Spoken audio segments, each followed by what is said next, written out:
All right, here we go. We got another episode of Steve Lags Unfiltered. I have an amazing guest. This is an individual that I had the pleasure to meet last summer. One night we're at an event and we're sitting in a penthouse in Dallas, and three Rays walk in the door. And one of those Rays is Ray Ethridge. Prepare to be amazed. And now, introducing your host, Steve Lags. Ray Ethridge, former NFL player. I had the amazing opportunity to have a conversation with him that evening. He had such an inspirational story.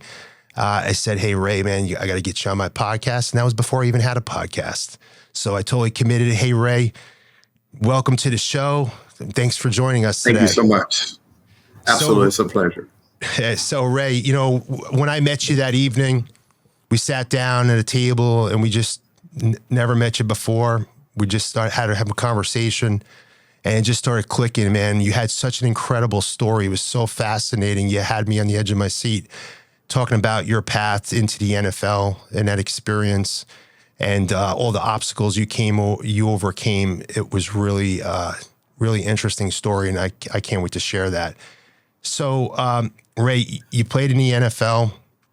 Can you talk a little bit about the path from high school to the pros, because you didn't have a traditional path and you had a pretty interesting story. Didn't.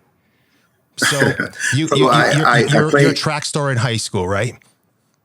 Yeah. So I played football, basketball, track, baseball, pretty much every sport in a little small town in East Texas called Jacksonville, Texas. Mm-hmm. And, you know, being in a small town, you're athletic, you play every sport. You know, so no matter what, you just play all sports. I don't think sports in a small town was looked at as so much as you can go college, pro. It really wasn't said in my town as much, but it was way more of to keep kids out of trouble and more of a recreation, something to do. You know, did it keep you out of trouble? But I stayed out of trouble. You know, but at 12 years old, I literally told my mom I was going to play pro football. Nice. You know.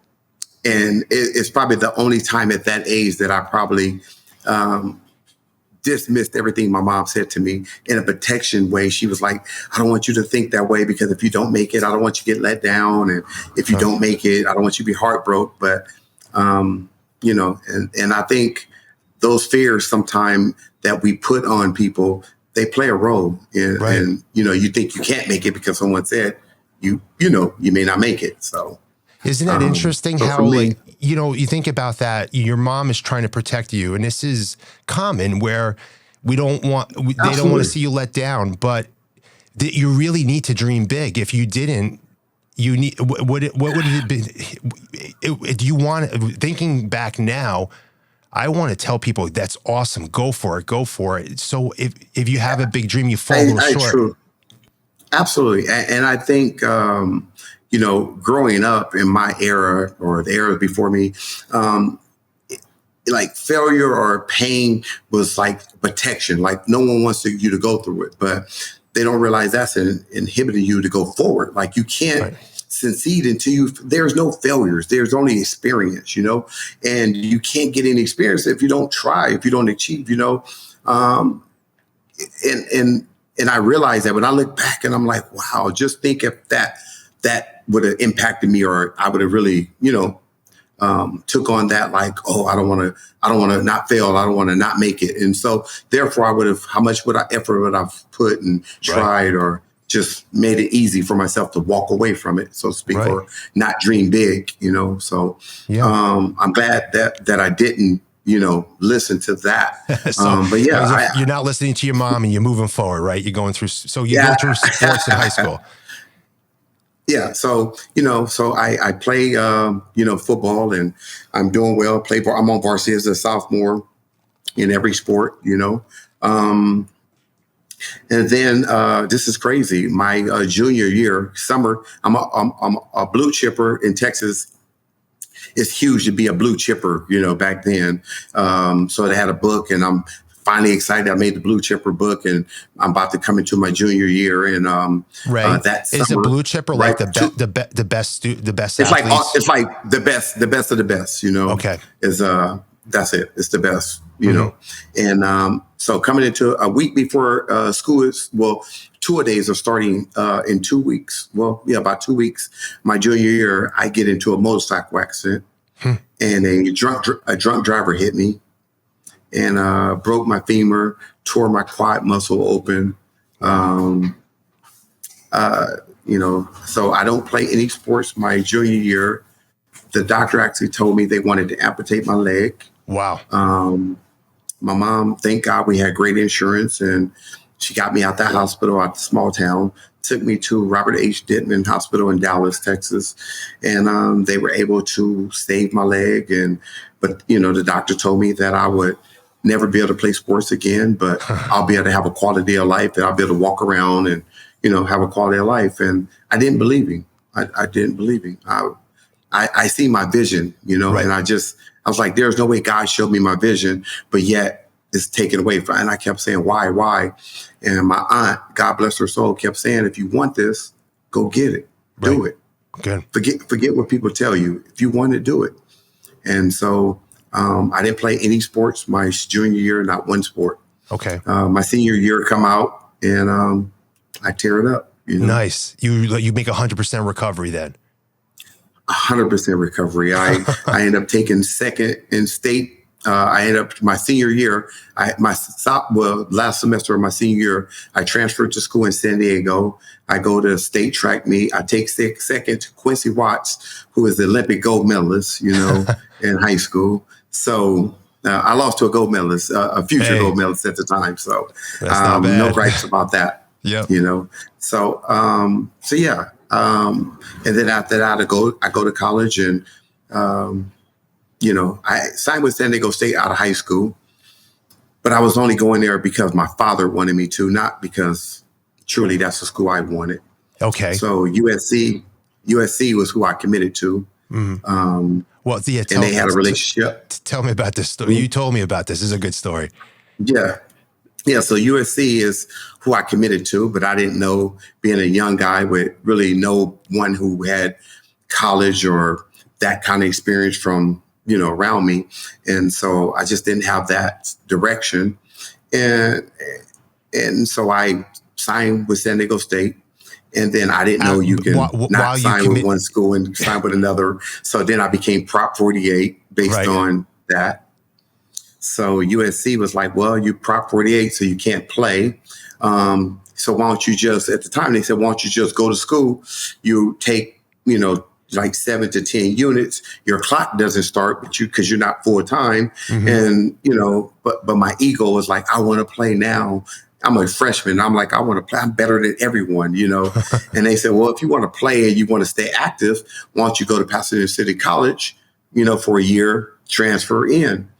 I was like, I'll do that. So, you know, I go to Pasadena, and they changed the rule that you had to have now an AA degree to transfer from a junior college from to play sports. Now you can transfer to a university, but you can't play sports. Oh. So I'm like, oh my God, I'm stuck here for 2 years. Like I gave up scholarships, and here I am. And so I go there, and you know, I end up becoming a junior college player of the year, offensive player of the year. Like now I have every college in the nation. I was almost the first junior college player to go to Notre Dame. They've never taken a junior college transfer scholarship, you know, that they put on at the time of my era. So yeah, at that point I had every Division I school, you know, want me. By then I've now have a 6-month daughter that I had. And so I'm trying to go to school. Coach Hess, I committed to New Mexico State, and, you know, they guaranteed my master's, like everything. Like you come here, you know, you're going to have an education first. And that's what I loved. It was about that. And, but I still had a daughter to take care of. And I just, from a father figure, I wanted to take care of my kid.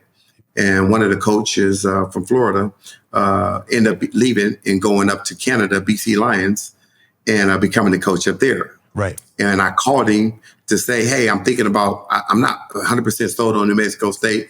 And he asked me what's going on. And I kind of told him my story. And he said, I think you can make the team here. And he said, well, if you make the team, we can do a contract. It'll be $60,000 one year, $65,000 next year, and it'd be like a $20,000 signing bonus. I'm 20 years old. Right. About to be 21 in like 1 month. I said, sold.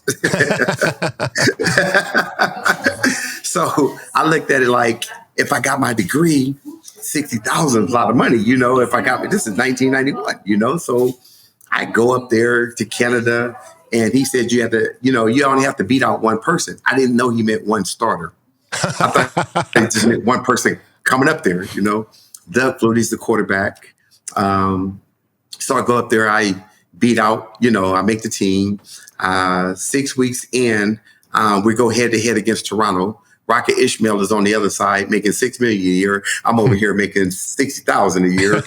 And, you know, I would do him. And, you know, at the time they had gave me the name, the Missile, and him, the Rocket. So, you know, we had a chance to meet in high school and, you know, I beat him running. So they had, the hype got so much that they were willing to put $1 million up to see who was faster, me or him.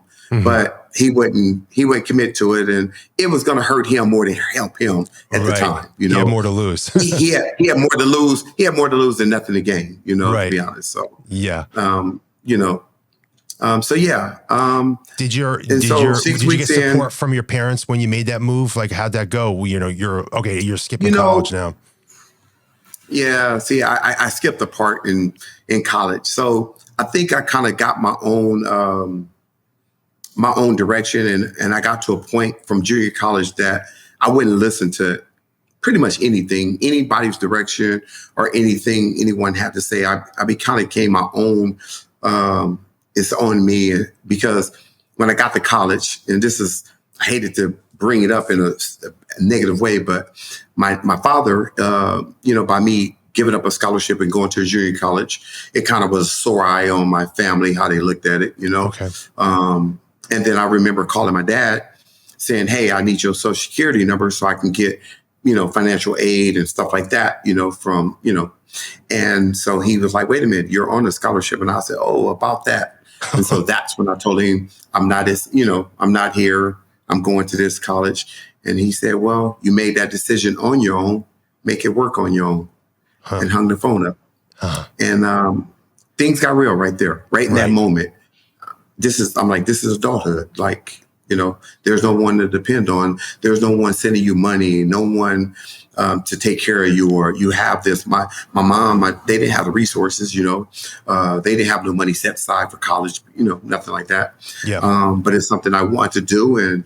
And so, you know, I took side jobs and, you know, got the Pell Grants that you didn't have to pay back. And, you know, I was blessed to only have one student loan for like $600 my whole entire, you know, life. So, you know, but I made it work. I mean, a lot of resilience. You know, yes. I have a lot of people to thank, man. Like, you know, Dennis Gossard, the football coach, Skip Robinson. I mean, if it wasn't for them, I mean, literally, they made it work for me, and they were there for me. So, you know, there was tremendous help in my life and the leadership of guiding me, you know. And I can't forget my track coach, Pat Hill. Man, this dude here was God sent. I swear to God, he was God sent for me, you know. Yeah. You know, and so there's professors that I was messing up in school, and you know, thought I was too high on my horse, and you know, kind of, you know, grades dropped, and I had under a 2.0, wasn't going to be eligible, and went to one teacher, and you know, I needed a grade adjustment, you know, so she let me make up all my grades, all my stuff, and you know, even made up some tests that it was missing tests, so I didn't fail the test. I just didn't take the test from not being in class. So she let me retake everything, and she you know, I had to make her promise that what she did for me or helping me, it wasn't going to go unappreciated.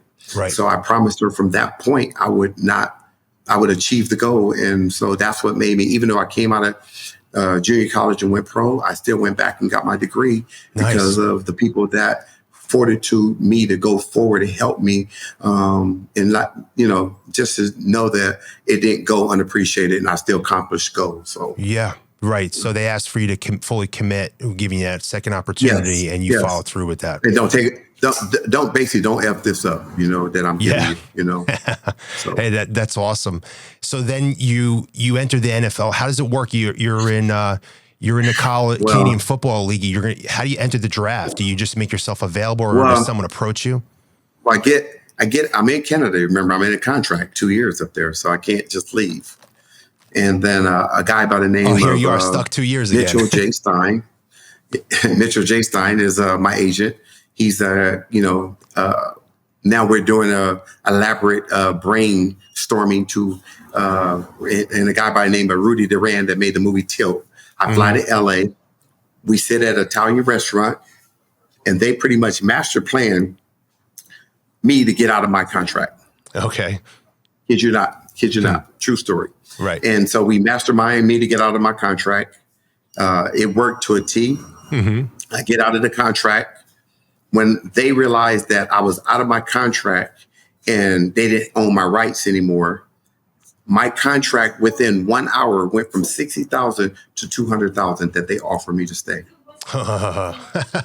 And I told them that I will go. I need to be in the NFL. If I don't make it there, I would still sign something giving, you my rights, but you have to give me full release to go. Mm-hmm. So we agreed, and, they released it. And now here I am trying to go to the draft. A guy by the name of Melvin Simon. Some people may know him. He was at the time the 50th richest man in the world, owned the Hoosier Dome, Indiana Pacers at the time, him and his brother Melvin. So they, through power of connection, I remember Duke Babb, who ran the combine, he said, there's no way this junior college half Canadian guy is going to be in this draft. There's no way in hell. He told me on the phone, you would not be in this, you won't be at this combine. And then Melvin called up there and said, it ain't going to be a combine if he ain't in it. So, nice. The power, just connections of what I had at the time. And just to give you the opportunity. I got a letter, gave me an opportunity. And it was a lot of hype, a lot of this junior college guy at the combine. Who is this? And, here it is, Desmond Howard, all these big names. And, here it is, Ray Ethridge, So it was, I had eyes on me only because of, hear everybody from big time schools, and I'm from a small school. So, right. But when I left the combine, I'm proud that I left number 2 rated behind Desmond Howard and number 9 of the whole entire combine based on ratings of the combine. But, it still was and then when I got drafted, I literally thought I was going to be a Raider. Mm-hmm. I worked out for Blitnikoff and Art Shell back then, like 5 or 6 times, I thought I was going to be a Raider. Yeah. Al Davis, God bless his soul, actually, the morning of the draft, asked me to come to his house and run a 40-yard dash in his driveway. No kidding. Did you I'm do not it? joking. I'm not joking. No, this is the reason why I didn't do it. Okay. Running a 40 was nothing. That's second nature. Right. But I'm such a basketball enthusiast. Like, I love basketball. I was playing basketball and I lightly tweaked my ankle. So just a little bit. So I said, if I go there and I run a bad 40, then he's definitely not going to draft me, Mm-hmm. So, but if I go there and if I don't go, I have to leave it up to his coaches and realize if he believed them enough to draft me or want me. And I didn't do it. And they drafted Chester McLaughlin in the first round. And then I thought Arizona was going to take me, but they wanted a preset contract before they draft me over the phone. And my agent didn't agree to the numbers, Oh, that's interesting. Do they do that in the NFL? Is that common? It happens. It happens. They was like, hey, the guy is unproven. We're drafting a guy in junior college. He's somewhat of a party guy. And what they said was true, But everything they said was true. Right. looking back, I said, no, they're wrong, but it was true, Right. And and then Cleveland called me and said they was going to take me second in the first pick in the second round. I mean, their second pick in the end of the second round. And then Chargers called me and said, hey, we about to pick you. I said, Cleveland said they're going to pick me. And he hung the phone up. Cleveland picked Patrick Rowe out of San Diego State. Go figure. And then I went, to the Chargers, third pick. But yeah, I'm happy with, I wish I would have went to a different team, because a kid that was no direction. I'm gonna say that I didn't have the right direction. I was my own person, and I wish I would have went to a city that was unfamiliar to me. Right. But I got drafted to a city that was too familiar to me. Okay. Too many distractions. When all rookies was in the hotel, seeing where to hang out, they don't know where to go, so they're not going anywhere. I know where every party is. I already went to high school here. I have family there, so it was too much of a distraction for me. Yeah. For me, from my aspect of what I had or came from, I didn't have any understanding of money. Right. Like financial literacy, none. Right. Do you think that, so what I hear is you really didn't have a great mentor to kind of guide you through that part of your journey. Do you think that NFL players, that situation's improving for young NFL players coming through?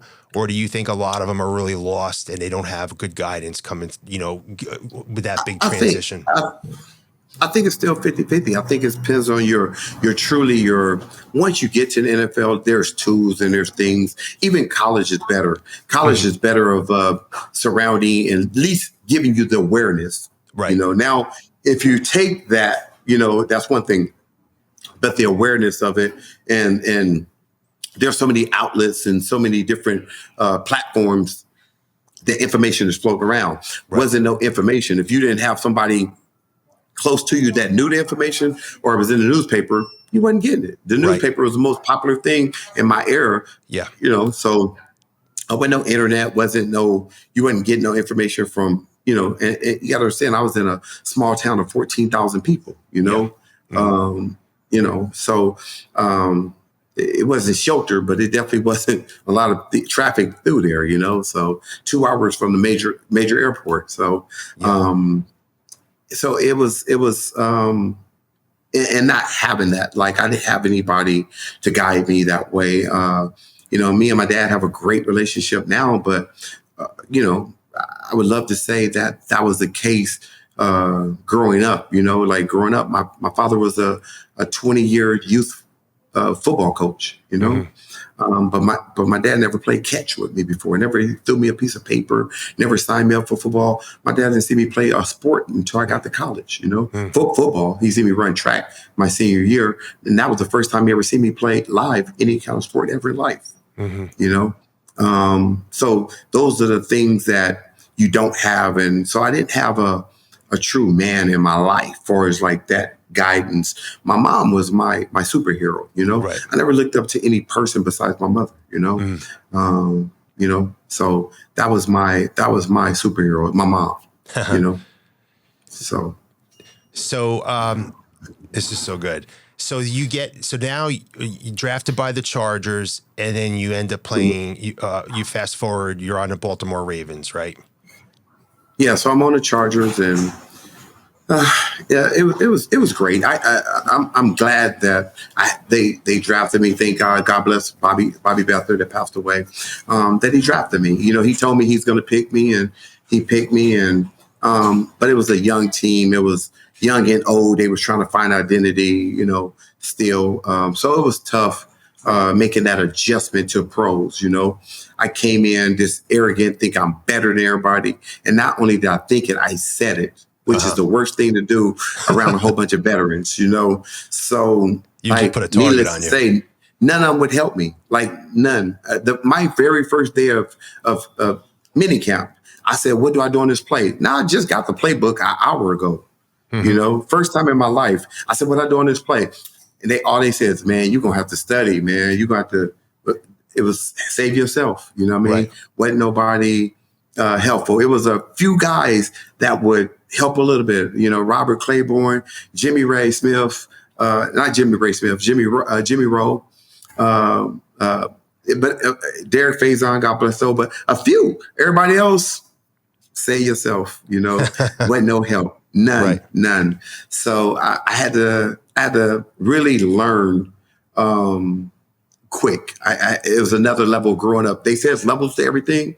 Yeah. High school's a level, college a level, and then pro was another level. You know, I mean, I was a 4.2 guy. I ran a 4.240 my whole life. You know, so yeah. You know, So, but speed at that level, you know, everyone's talented. What's the difference between the well, first of all, to get there and to stay there and to perform there? What did you see the difference between players that thrived there? Is it just simply physical talent, or is it mindset, or like their discipline? Or commitment? What do you see? It's all the above. It's all the above. Once you get to that level, everybody has talent. Just if you even get a chance, right? You're equal. Okay. You know, you're equal. Even if you're walking the door, you're equal. So everybody's now equal. Right. So now it becomes what is the difference between you and that person? What and use this the mindset. Okay. Mindset is first. like, you know, you're going to get some people that separate themselves. They're going to be more physical, faster. Like those little things do separate you, you know. Mm-hmm. But you know, it's the mindset, and then it's the commitment is so huge. It's so many people that's not committed. Like right. It's not committed to it like that. I've seen people that would have been on the team walk away from it. Like literally just walk away. You know, they didn't have the mindset for it. You know, mm-hmm. For me, technique. Here I am, run a 4.240. I had a guy, Gilbert, on me, run a 4.8, maybe at best. And he covered me like a blanket. Right. And I said, how is this possible that this old man can cover me? I've never been covered like this before in my life. Mm-hmm. And he was just saying technique. He said, Ray, when you're about to get the ball, you do your fingers like this, you put this foot. And he just studied me a few times in practice, and he knew me in 1 week. He already knew what I was going to do. I didn't have no technique. Right. You know, I was giving away everything that was a positive was taken away with the negatives that I had. So right. I had to learn technique then. And I will say that's one thing I did learn by my coach, Jerry Sullivan, who used to show us LSU tapes in meetings of LSU, a bunch of pro guys. Right. So all the other pros was mad that they're watching all these guys in college, but not only one of them guys off that tape went pro, but their pride was too much. He wasn't showing the player. He was showing the technique of the feet work, and he was taking us back to the basics. Right. And it was huge because I learned that. You know, I didn't know what stemming in, stemming out, and I didn't know all these terms. Well, first of all, let me backtrack and say, I only played 1 year receiver in junior college. Mm-hmm. I've never played receiver before in my life. Huh. I've only played 1 year receiver ever in junior college. I caught 36 passes, 1,600 and something yards, and 16 touchdowns.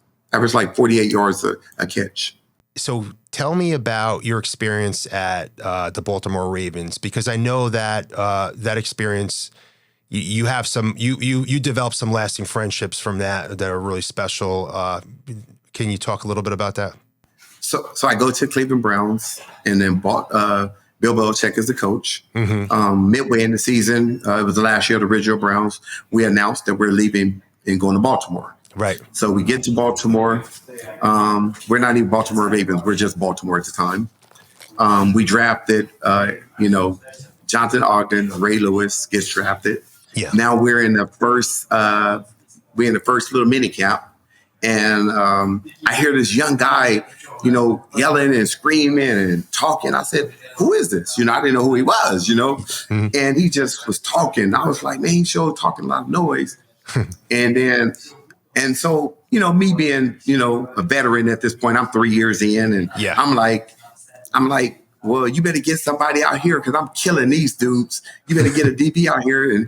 And so I'm talking noise, and he's like, okay. He said, well, just don't bring your little butt through this middle. I'm going to lay you out. I said, oh, man, ain't nobody scared of that guy, So, they call a little drag route.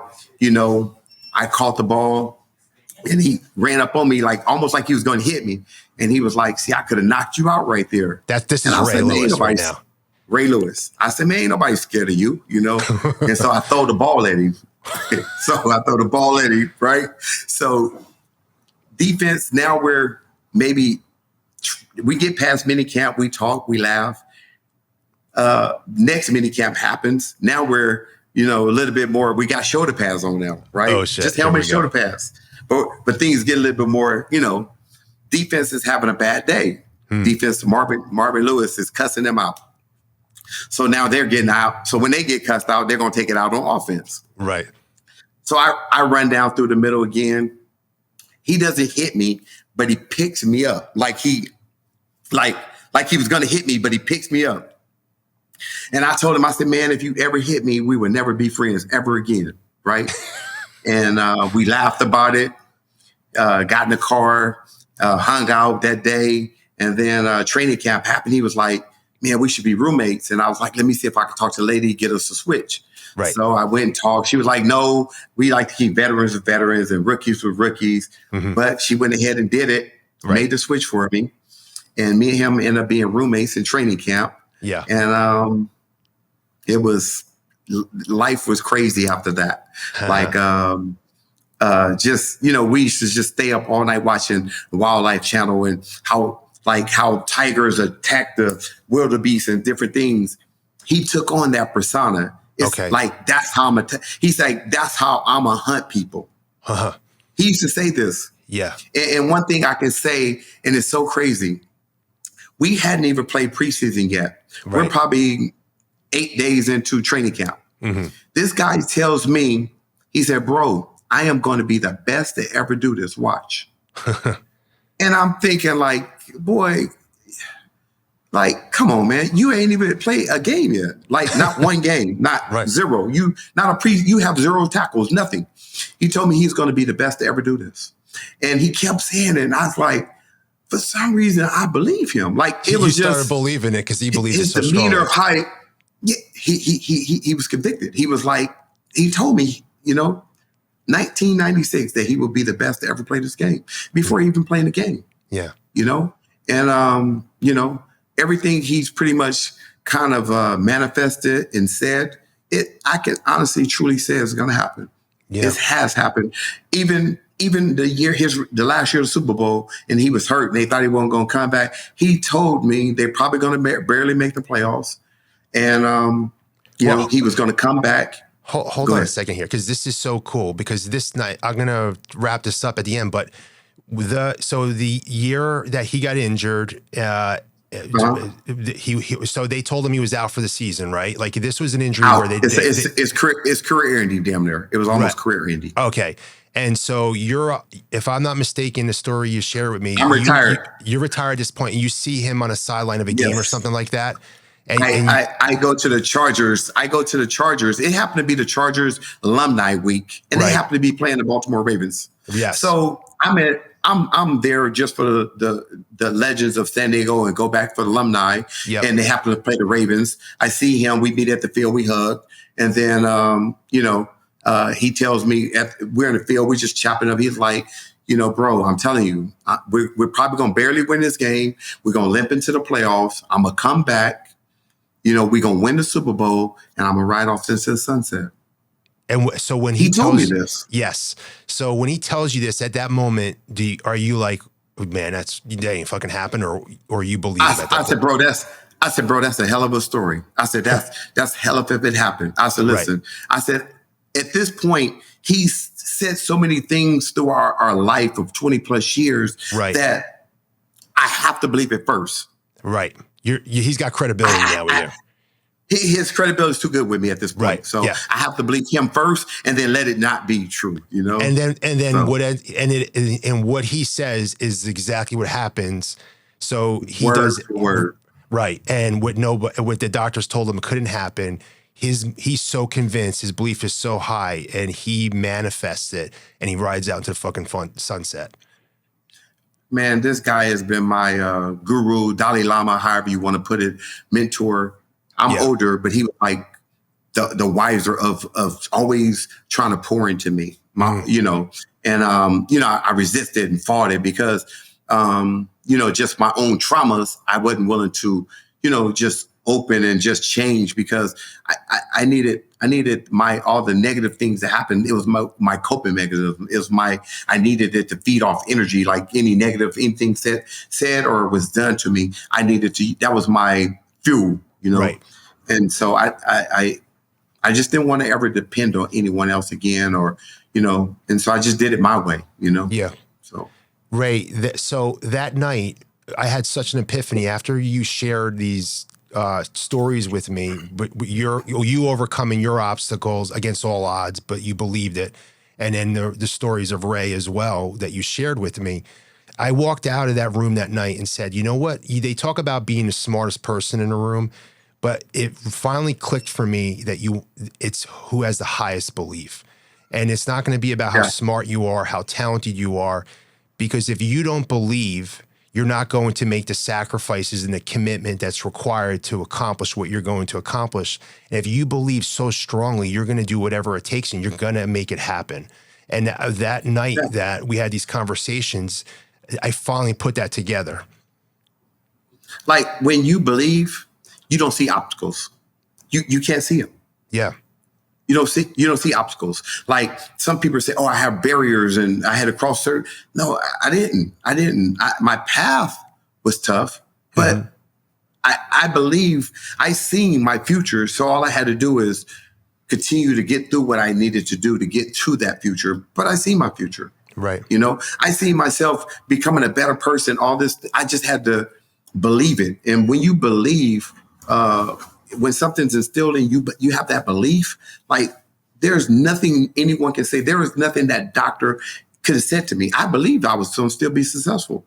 I mean, after literally almost losing my leg, you know, 5 years later, I'm ranked number 5 in the world. You know, come on, that doesn't happen. Right. You know, but I believe, you know, and when you have that belief, faith and belief, is two things that you know, that it's unstoppable, you know? Yes. And I've always had that, you know?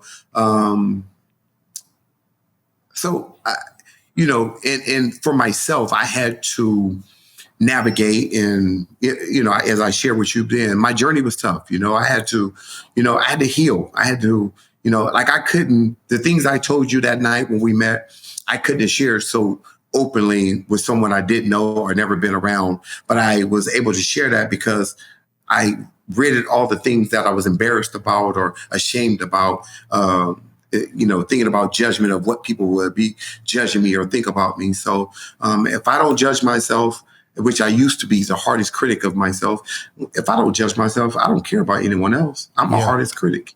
Right. And so when I was able to rid that off me and get to a better spiritually mental place and understand and appreciate the things I had to go through and not use them as crutches like they were crutches. They were just necessary at that time, you know? Yeah.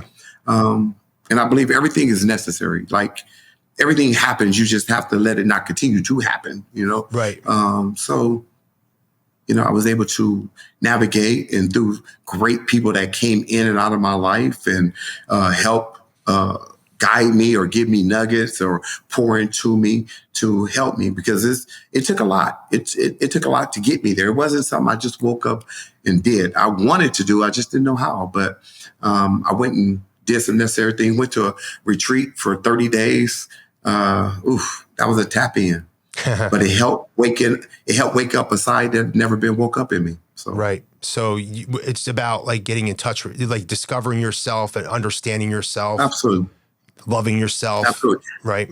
Yeah. When you've had success doing something, the hardest thing ever to do is get rid of something that gave value, but doesn't mean it's going to continue to give you the same value that you need now.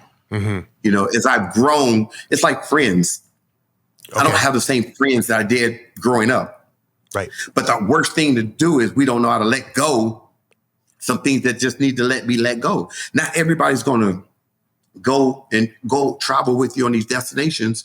And I used to try to carry everything and everyone with me. And It's just, I grew up with loyalty and, family and friend first and, and not understanding they still could be family and friends, but you don't have to get carried down by those things. My whole life, I probably spent majority of my life reaching down to grab people to pull them up. Yeah. Reaching down to pull them up. I met very successful people through my life that I never put my hand up and allowed them to pull me up. Yep. Because I was busy pulling people up, you know? So I stayed stagnant throughout my life and not realizing I was stunting my own growth with my surroundings or people. And if I had to tell anybody young that's coming through that, don't be afraid to be a pioneer by yourself. You don't have to have everybody to make it. You really, and just believe in you. Right. No, don't let anyone say you can't do it. No, go fail. I had a guy tell me, ask me, how many times have I failed before? I looked that man dead in the face and said, I've never failed before in my life. Mm-hmm. He told me, he said, you haven't did anything or you haven't tried hard enough. Right. And I didn't understand that. Right. He said, because there's no way you did everything and you succeeded. He said, what you did is you did calculated things. You did things that you knew you were going to succeed at. Right. You didn't do anything that you might not make it at. Right. You didn't stretch. I didn't push myself to the max. That's right. And that's, are you tired? Are you tired? So. Yeah. So when you think about that, so I had somebody tell me here a short time ago, asked me about an injury. I was telling him, oh yeah, I get injured all the time with working out. He says, were you hurt or were you injured? Injured. And there's a difference, right? There's a big difference because the hurt is part of that's part of it. Things hurt in life and that's okay. Yeah. But I tell people you can go out and run every day and jog and do this, but until you run against someone, you'll never get faster. Right. Because you're not pushing yourself. You can go out and run fast as you can every day, fast as you can, and you'll never get fast. Go run against someone and have to go get that person or go chase that person. When I used to train, I used to have someone start, 5 yards in front of me, and I put someone that was pretty much equal faster me or at close, and I put them 5 yards and I had to go catch that person. Right. And so that's how you push yourself. And so just like with training, with weights, with anything, with your mind, you have to train it beyond what you think is your breaking point. Yes. Because it's easy to run and say, oh my God, I'm tired. Who told you you're tired? How do you know you're tired? Your legs didn't feel tired, but you may be winded. That means you just need to train more to expand your lungs. And so I had guys that, growing up was equally fast as me. And, they said, oh, I was better than you. I said, yeah, but I wanted it more than you. Right. Oh, I love you brought that up because this is something I've been talking about a lot lately, is that when I look at top performers, really successful people, and when I think success, I think in all areas of life, they're fulfilling themselves, their potential. They have happiness. You could see they're excited about the journey. They've got energy in their life. They're really learning.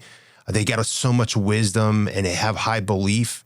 They're growing.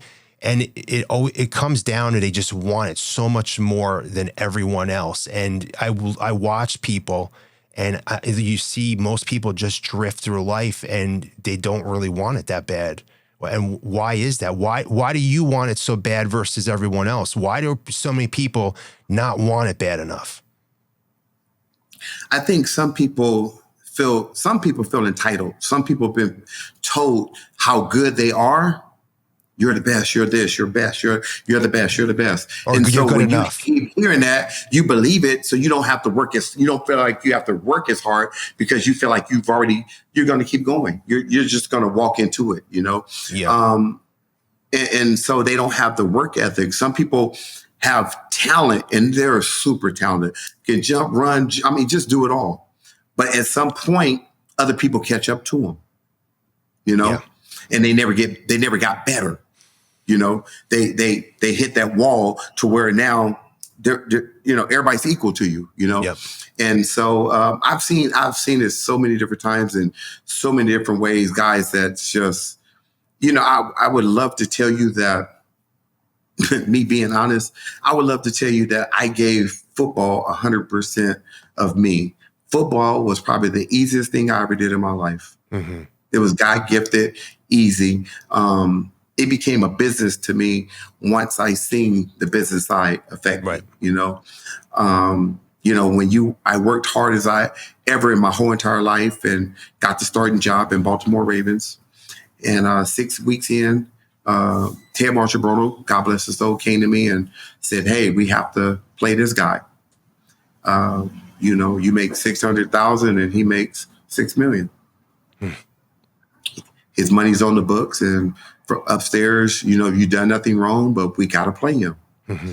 And it was so defeating, like, to feel like you worked hard, you did this, but of course I'm young. I just think if you're the best or you earn it, it's yours.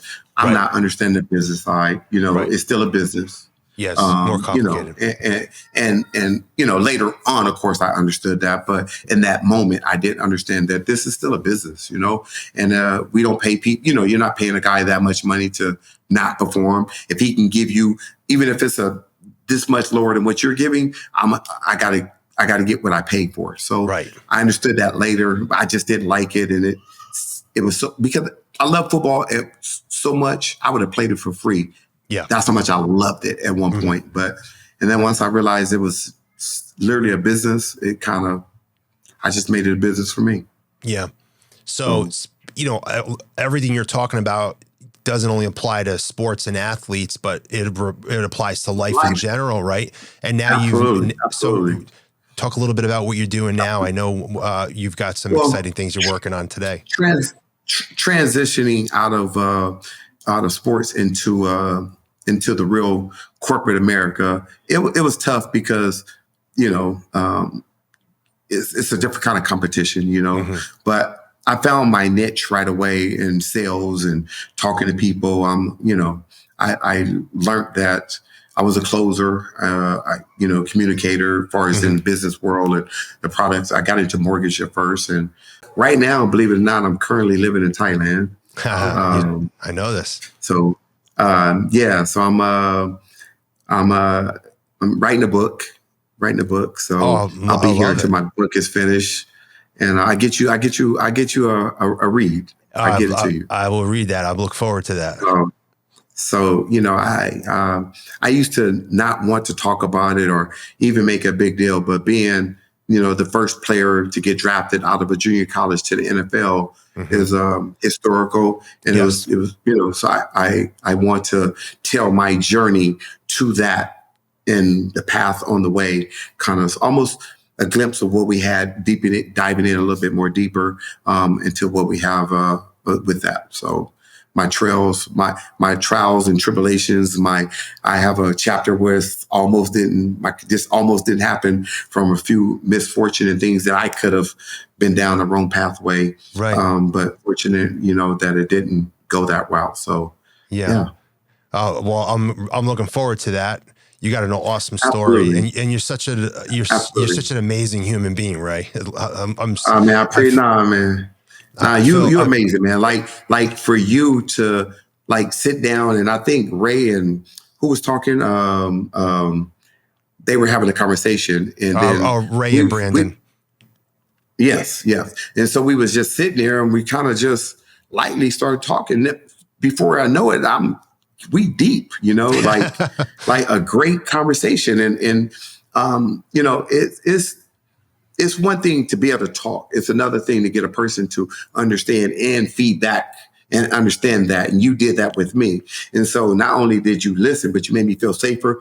And then you fed back into what I was saying. And, like you said, you talked about man, I would love to have this. And you hadn't even had your podcast yet. Right. It wasn't even going yet. So I had the vision. I knew. Me. That's right. You had the thought of wanting to do it, but you committed to me without even having your podcast set up yet. That's right. So I appreciate that. And I appreciate you giving me the opportunity to come on this platform and talk and discuss this with you. I appreciate it a lot. Hey, my man. Hey, buddy. Appreciate you so much here today, taking the time. And I look forward to seeing you again real soon, buddy. Absolutely. I appreciate it. That's all for today's Steve Lags Unfiltered journey. Keep soaring, leading, and conquering with us. Remember, it's not just about listening. It's about learning and taking action.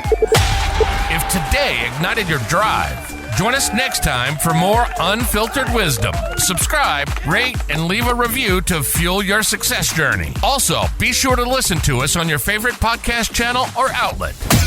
Stay tuned, stay unfiltered, and we'll catch you on the flip side. Boom.